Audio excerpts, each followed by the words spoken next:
வங்கக்கடலில் கோடை காலமான ஏப்ரல், மே, ஜூன் மாதங்களில் மீன்கள் இனப்பெருக்கம் செய்யும் காலமாகும். எனவே இந்த காலகட்டத்தில் விசைப்படகுகள் மற்றும் இழுவை படகுகள் மூலம் மீன்பிடிக்க தடை விதிக்கப்படுகிறது.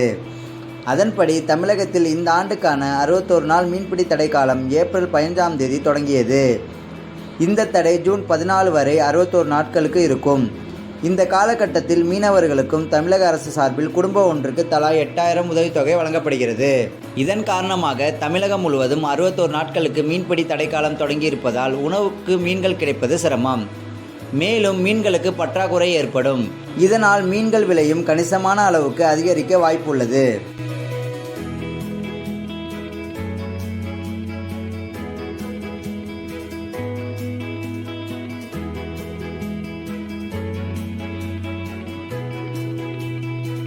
இது குறித்து பூம்புகார் மீனவர்கள் கூறுகையில், இந்த தடைக்காலம் எங்களுக்கு மகிழ்ச்சி இல்லை. தொழில் செய்யும் காலகட்டத்தில் இந்த தடைக்காலம் போடப்பட்டுள்ளது.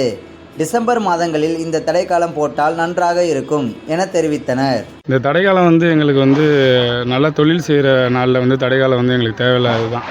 வர ரப் சீசன், அதாவது இந்த மழைக்காலம் இருக்கு இல்லையா, அப்போ இந்த 2 மாதம் எங்களுக்கு தடைக்காலம் வந்துருச்சுனாக்கா நாங்கள் வீட்டில் இருந்துட்டு சேஃபாக இருப்போம். இது தொழில் நார்மலாக பண்ண வேண்டிய நாளில் எங்களுக்கு தடைக்காலன்றதுனால எங்களுக்கு எந்த பிரச்சனை, எந்த சோர்ஸும் கிடையாது. நம்ம ரப் சீசனில் நம்ம தொழிலுக்கு போயிட்டு இந்த நல்லா தொழில் செய்கிற நேரத்தில் வீட்டில் இருக்கும்போது எங்களுக்கு ரப் சீசனில் தொழில் போகும்போது உயிர் சேதங்கள் அதிகமாகுது, படகு கவிழ்ந்து போகுது. இதனால் எங்களுக்கு பாதிப்பு தான் அதிகம். ஆனால் இந்த தடை காலத்தில் எங்களுக்கு கொடுக்குற அந்த நிவாரணத்தொகை எனக்கு போதுமானதாக இல்லை. அதில் நாங்கள் கிட்டத்தட்ட ஒரு குடும்பத்துலேயுமே 50,000 60,000 நிறைய கடன் வாங்கி தான் நாங்கள் குடும்பத்தை ரன் பண்ணுவோம்.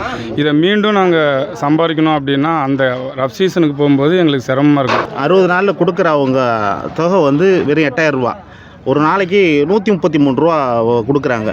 அதை வச்சு நாங்கள் சாப்பிட முடியாது. எதுவும் மேலும் இந்த 60 நாளில் கடன் தான் வாங்கி சாப்பிட்டுருக்கோம். அந்த கடத்தை உழைச்சி கொடுக்கறதுக்கு இன்னும் 2-3 மாதம் ஆகிடுது. இந்த ஸ்ட்ரைக்கு நம்ம நவம்பர் டிசம்பரில் வச்சா எங்களுக்கு ரொம்ப நல்லதாக இருக்கும்.